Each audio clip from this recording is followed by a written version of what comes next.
चलिए, आज का पेपर जो है वह 8 जनवरी 2022 का है। सीडीपी शुरू करते हैं और मज़ेदार तरीका से कल जिस तरह से हुआ क्लास वैसे ही आप लोग सहयोग करें ताकि कम समय में पूरा हो। प्रश्न है विकासात्मक परिवर्तन, पूरा ट्रिक लगा करके काम कर लेना है ताकि सबका कल्याण हो। विकासात्मक परिवर्तन और सीखना है, प्रत्येक प्रश्न को सीखना है अच्छे से। तो विकासात्मक परिवर्तन कैसे होता है? देखिए, हम आपको एक बताए थे कि विकास दो चीज से प्रभावित होता है। एक तो आपके माता पिता, दूसरा आप कहाँ पे रह रहे हैं, बोले तो वातावरण। तो उत्तर कौन सा जाएगा इसमें? डी वाला, बहुत बेटर। उत्तर आपका चला गया डी पर, वंशानुगत कारकों और पर्यावरण प्रभाव पर परस्पर क्रिया। यही होगा ना।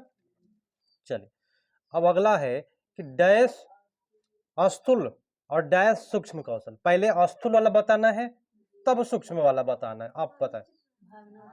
भागना तो भाई शरीर का जिसमें बड़ा भाग काम कर रहा है, पैर कर रहा है। आचित्र उंगली से बनता है ना।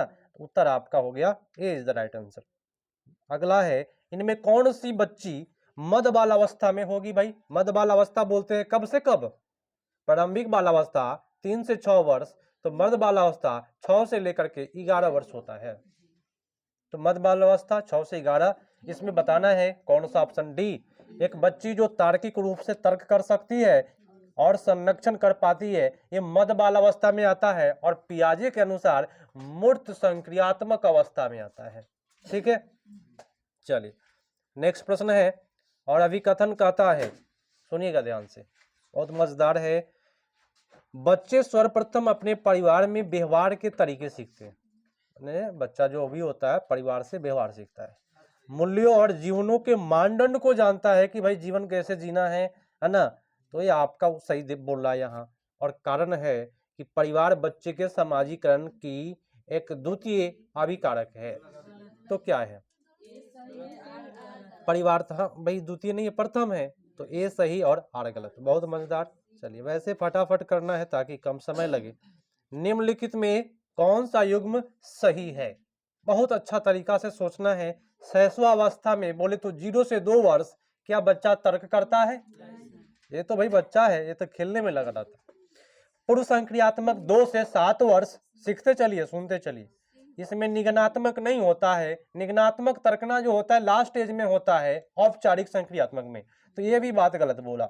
मूर्त संक्रियात्मक में संरक्षण कर पाता है, अभी पढ़े ना, संरक्षण वर्गीकरण। ये मूर्त संक्रियात्मक में जाता है जो 7 से लेकर के 11 वर्ष का एज होता है।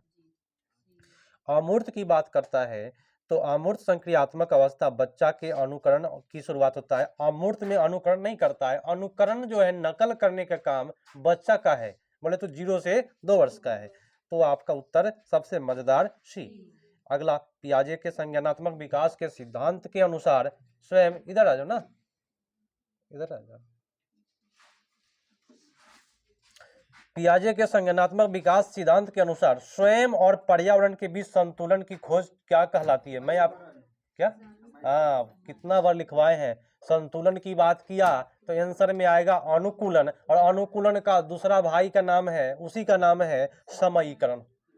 कभी भी संतुलन आए 100% समयीकरण होगा और नहीं तो क्या होगा?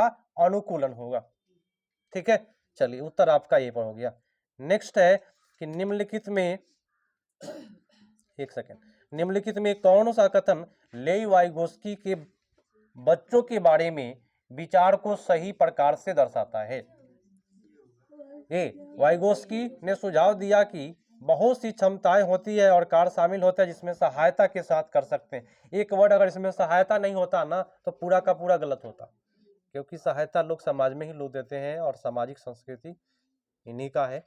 नेक्स्ट है, एक शिक्षिका की किस संरचना का इस्तेमाल करती है जब वह एक बच्ची की जिग शॉ पहेली बनाने में मदद करती है? इशारे और संकेत का प्रयोग। बहुत मजेदार पार।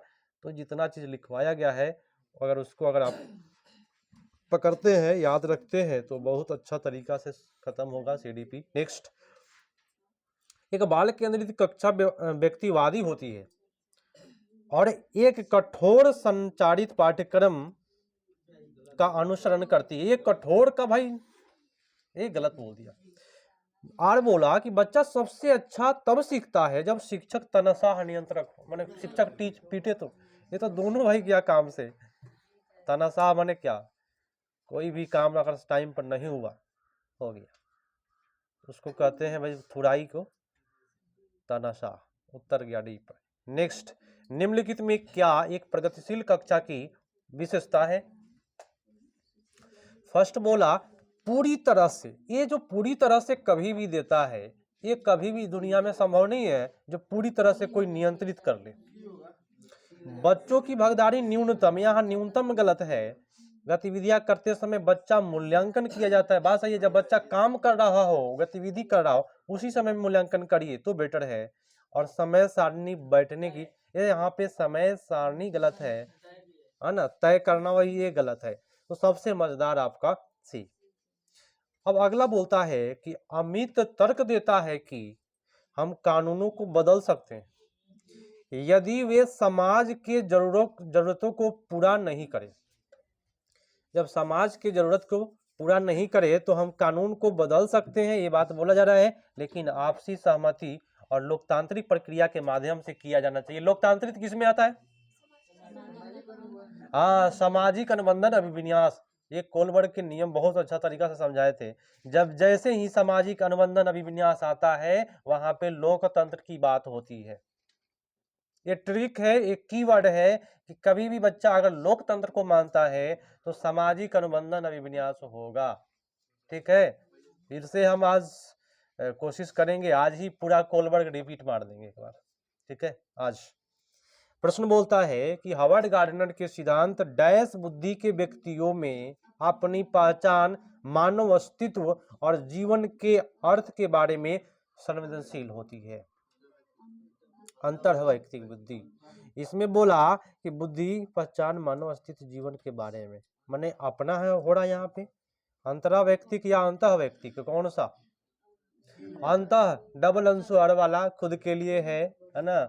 मानव अस्तित्व के बारे में खोजेगा तो भाई खुद से खोजेगा ना। नेक्स्ट है कि गिफ्ट के तौर पर कार मिलने पर 5 साल का बच्ची बोली, एक लड़की है, कि यह मेरे लिए नहीं है। लड़कियां कारों से नहीं खेलती। देखिए कितना मन में भावना बैठा हुआ है, रूढ़िवादी भावना। क्या होगा? जेंडर रूढ़िवादिता। बहुत अच्छा। नेक्स्ट है कि कक्षा में संस्कृति और भाषाई विभिन्नता को ध्यान में रखते हुए कौन सी नीति प्रभावी होगी? फर्स्ट बोला मानकीकृत तो भाई गलत है, निर्देश गलत है, प्रतिस्पर्धा गलत है। सबसे मजेदार, विभिन्नताओं को अभाव के रूप में न देखना। विभिन्नता जो है वो अभाव नहीं है। यहाँ सारे लोग आए हैं, अगर कहेंगे कि पैसा का यहाँ अभाव हो जाए 100 रुपया पुराने में, भाई 100 सबसे उसील दिया आराम से हो जाएगा। तो विविधता अभाव नहीं होता है। नेक्स्ट, राष्ट्रीय शिक्षा नीति 2020 प्रस्तावित करती है कि मूल्यांकन, मूल्यांकन क्या होता है? मूल्यांकन शैक्षणिक वर्ष में एक बार लेनी चाहिए भाई परीक्षा। एक बार गलत हो गया। एक निश्चित अवधि में बच्चे के प्रगति का पता लगाने के लिए महत्वपूर्ण है। मूल्यांकन एक निश्चित अवधि में भाई मूल्यांकन होता है, जैसे कि मैट्रिक का एग्जाम, इंटर का एग्जाम अभी घोषित हुआ है, पता हुआ, उन लोगों को पता चलेगा कि एक साल में क्या सब चीज वही संभालेगा, पूरा डिपार्टमेंट, शिक्षा मंत्री। हाँ, अब की बार की परीक्षा जो होगी वो पूरा उड़ेगा गर्दा। चलिए, प्रश्न है समावेशी शिक्षा के लिए क्या आवश्यक है? समावेशी शिक्षा के लिए भाई फर्स्ट तो भाई कठोर समूह बनाइएगा। क्या? व्यक्तिगत मतभेदों को ध्यान और सम्मान करिए, मतभेद पर ध्यान रखिए और सम्मान दीजिए। ठीक है, सबसे मजेदार आपका होता बी वाला, व्यवसायिक आपका केवल लगा करके बोला है, और लास्ट में दिव्यांग के बारे में बोला जा रहा है, तो स्पेशल दिव्यांग पर भी नहीं जाता है। निम्नलिखित में कौन सा व्यवहार पठन वैकल्य की पहचान है? पठन वैकल्य माने जिसको पढ़ने में दिक्कत हो रही है, तो बी को डी में लिखना और 21 को 12 पढ़ना। ठीक है, हम आपको बोले हैं कि कभी भी अगर पठन वैकल्य की बात करे और पढ़ने वाली बात नहीं दे रहा है तो लेखन वाला मार के आना है। ठीक है, अगर एक बार में किसी बच्चा को लिखने में भी दिक्कत हो रहा है, पढ़ने में भी दिक्कत हो रहा है, तो समझिए वो डिसलेक्सिया ही जाएगा। 100%। दो बीमारी एक साथ तो डिसलेक्सिया। नेक्स्ट, वे विद्यार्थी जिन्हें स्वलीनता है और उनकी पहचान उनके सामने आने वाले किस क्षेत्र की चुनौती से की जा सकती है। देखिए, स्वलीनता बोले तो कोई बच्चा यहाँ पर मान लीजिए यहीं पे कोई बैठा हुआ अपने में लीन है या पबजी खेल रहा है, उसकी माँ चाल कर रही है तो सुनेगा ही नहीं, तो क्या दिक्कत होगा उसको जो बच्चा स्वलीन है। अभी अभी मैंने बोला, ध्यान से सुनिए, कि एक बच्चा है जो पबजी खेल रहा है और उसकी माँ चाल कर रही है, बुला रही है कि आओ आओ, और पबजी में लगा हुआ है, स्वलीन है, तो क्या चीज में उसको दिक्कत हो रही है? ग्रहण करने। अब मनु आवाज ग्रहण नहीं कर पा रहा है, जैसे कि हम अभी यहाँ पे समझा रहे हैं और आप अपने में लीन हैं, दूसरा कुछ सोच रहे हैं, तो मेरी बात ग्रहण नहीं कर पाइएगा। क्या यहीं पे है? तो सबसे मजेदार हो गया अभिव्यंजक और ग्रहणशील संचार की चुनौती। ग्रहणशील माने ग्रहण नहीं कर पाता है। नेक्स्ट है कि वे विद्यार्थी जिन्हें दिव्यांगता और उनके सफल समावेशन के लिए क्या आवश्यक है। तो सुलभ अवसंरचना इमारतें, सुलभ अवसंरचना इमारतें, ये क्या होता है जानते हैं आप लोग? स्कूल में जाते होइएगा, देखते होइएगा, एक सीढ़ी होता है चढ़ने वाला और एक ऐसे ढलाऊ वाला होता है। किसके लिए होता है? तो जो व्हील चेयर पर जो बच्चा सा जो आता है, दिव्यांग बच्चा, उसी को कहते हैं सुलभ अवसंरचना इमारतें। उसी का नाम है जो ढलाऊ सीढ़ी होता है, ताकि उस पर बच्चा चढ़ पाए। ठीक है, दिव्यांग के बारे में बोल रहा था। नेक्स्ट, निम्नलिखित में कौन सा अभ्यास विविध अधिगम प्राथमिकता वाले विद्यार्थियों को शामिल करने में सहायक होगा? कौन सा भाई सहायक होगा? काज की प्रासंगिकता, मूल्य और प्रामाणिकता को कम करना। तो उत्तर होगा कम बोला है फर्स्ट में ना, बी बोला कि आपस में खतरों और विकर्षण को कम करना, ये बेटर है। खतरा जब कम हो रहा है तो अच्छा बात है ना, विकर्षण कम हो रहा है तो अच्छा बात है ना, तो ये तो सही जा रहा है। लेकिन बाद में देखिए यहाँ से तकनीक की पहुंच कम कर दीजिए और प्रतिबंधित यहाँ वर्ड आपका नेगेटिव वर्ड है, तो इस प्रकार से कर सकते थे। नेक्स्ट है कि किस सिद्धांत पर आधारित कक्षा कक्ष में विद्यार्थी स्वयं पहल करके और चर्चा में सक्रिय भागीदारी करके सीखते हैं। सामाजिक संरचना में बच्चा सक्रिय रहता है, बहुत अच्छा है, लेकिन आपका व्यवहारवादी, ये स्पेशल कोई वैज्ञानिक गेस्टलवादी मनोवैज्ञानिक है, इसका नहीं जाएगा। अनुकरण भी गलत हो गया और प्रतिपादन सबसे मजेदार संरचनावादी। नेक्स्ट है कि सार्थक अधिगम। सार्थक अधिगम, अधिगम अन्य होता है सीखना, असार्थक कब होगा ये आपको बताना है। देखिए, सार्थक तब होगा ज्यों का त्यों बच्चा जब बता देगा तो सार्थक नहीं हुआ। समझिए कि नकल कैले है तब ज्यों का त्यों उतार दिया। और गैर संदर्भित अगर कर दीजिएगा, माने यहाँ पे चल रहा है सीटेट की पढ़ाई, हम रेलवे का शुरू कर दे तो सीटेट पास करिएगा, तो उसको कहते हैं गैर संदर्भित, गैर, तो ये गलत हुआ। तो गैर वर्ड गलत तब होता है जब सक्रिय रूप से विद्यार्थी अधिगम को नियंत्रित करे। यहाँ एक लास्ट वर्ड नियंत्रित वर्ड लगा करके पूरा का पूरा गलत कर दिया। ठीक है, ये नियंत्रित वर्ड अगर नहीं रहता तो सही जाता। ठीक है, और बाद लास्ट वाला बोलता है कि मैं विश्लेषण, समालोचनात्मक सोच, समस्या समाधान की प्रक्रिया शामिल है, सारा चीज इसमें। ठीक है, तब ही जाकर के सार्थक होगा। अगला प्रश्न पूरे ध्यान से समझना, एक एक वर्ड को समझना है कि क्या कहेगा तो गलत हो जाएगा। राष्ट्रीय शिक्षा नीति 2020 निम्नलिखित में किसकी वकालत नहीं की गई है? बताए किसका वकालत नहीं किया गया है।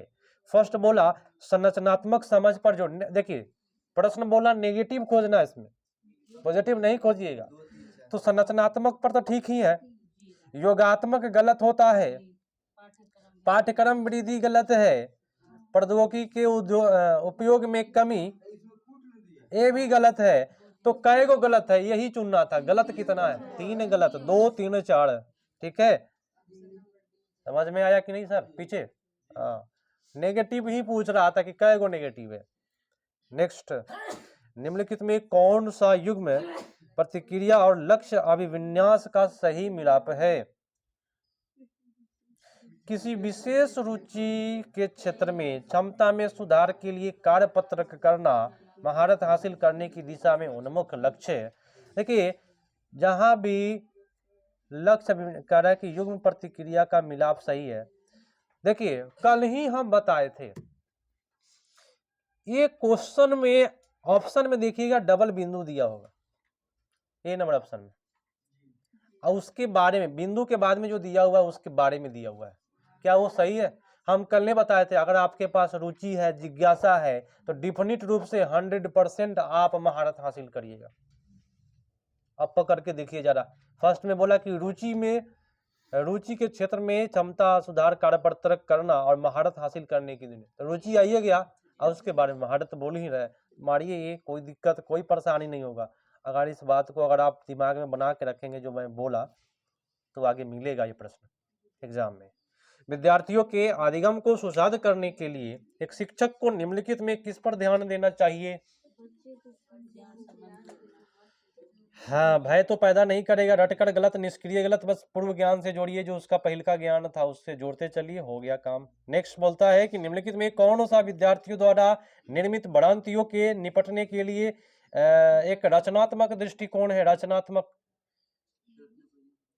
रटने और याद करने के लिए बहुत सारी ये तो गलत गया, गलत अवधारणाएं व्यक्त करना गलत गया। भ्रांतियों को प्रत्युत्तर हेतु प्रयोग और अवलोकन का अवसर दीजिए, कि भाई कहाँ दिक्कत हो रहा है उससे, सबसे मजेदार। और डी में अनदेखा कर रहा है। तो इस प्रकार के वर्ड को, ऐसे ऐसे वर्ड को निकाल लेना है निचोड़ करके कि जो गलत हो उसको छूना नहीं है। निम्नलिखित में से क्या विद्यार्थियों के बीच किसी कार्य की संरचनात्मक समझ को सुसाध करने में सहायक है? चर्चा और संवाद सबसे मजेदार। देखिए संरचनात्मक समझ को सुधार करेगा, कोई भी चीज पर चर्चा करिएगा ना, चर्चा करते करते करते करते भाई वो उस पर क्लियर हो जाएगा कि क्या कह रहा है, ठीक है। तो चर्चा संवाद मजेदार है। नेक्स्ट है कि प्रभावी अधिगम हेतु एक शिक्षक को विद्यार्थियों में डैश को सक्रिय करना चाहिए। किसको सक्रिय करेगा? क्षमता को। अस्थाई, अस्थाई ये गलत है, ये अस्थाई गलत है। क्षमता के वृद्धिशील होने की धारणा, तो यहाँ वृद्धिशील जो कह रहा है ये मजेदार है। क्षमता जब वृद्धिशील होगा तो ठीक है, प्रतिस्पर्धा गलत और हीनता गलत, ठीक है। इस प्रकार के वर्ड को छूइएगा नहीं। नेक्स्ट बोला कि निम्नलिखित में कौन सा बाह्य अभिप्रेरणा का उदाहरण नहीं है? नेगेटिव बोला कि कौन सा नहीं है इसमें बाह्य अभिप्रेरणा, पुरस्कार वाला जैसे होता है। दंड क्या है? बाह्य। डी। आगे देखते हैं, ज्ञान प्राप्त करने के लिए वाद विवाद में शामिल करना, प्रतियोगिता जीतने के लिए बाह्य अभिप्रेरणा है। साथियों को प्रभावित करने के लिए नृत्य करना, दूसरे को प्रभावित करने के लिए, आप अपने दोस्त को खुश करने के लिए आप डांस कर रहे हैं, ये भी तो बाह्य अभिप्रेरणा है भाई। दोस्त को खुश कर रहे हैं तो बाहरी अभिप्रेरणा हो रही है। यहाँ ज्ञान प्राप्त करने के लिए वाद विवाद में शामिल होना, जैसे कि मैं बात करूं, यहाँ लड़के लोगों की बात करें, यहाँ की नहीं दूसरे जगह की। एक जगह भाई प्रवचन चल रहा हो, ज्ञान वाली बात हो रही है, एक जगह ऑर्केस्ट्रा चल रहा हो, रात्रि का समय है, कहाँ जाएगा? ऑर्केस्ट्रा में जाएगा ना। लेकिन ज्ञान प्राप्त करने के लिए जो बैठ गया वो समझिए कि क्या है, वो अंदर से प्रेरित है, बाह्य अभिप्रेरणा नहीं है वो क्या है? बाह्य अभिप्रेरणा है। ऑर्केस्ट्रा जो हुआ ना वो बाह्य अभिप्रेरणा है, ये आंतरिक अभिप्रेरणा जहाँ पे ज्ञान मिल रहा है, ठीक है। तो यहाँ कह रहा है कि ज्ञान प्राप्त करने के लिए वाद विवाद में शामिल होना क्या है? बाह्य अभिप्रेरणा। नेक्स्ट, डैश के इस्तेमाल में विद्यार्थियों की उपलब्धियों में डैश होने की संभावना है। किसके इस्तेमाल में? हाँ, सामाजिक सहयोग में वृद्धि होने की संभावना है भाई। समाज में जब सहयोग होगा तो आप में वृद्धि होगी। नेक्स्ट, और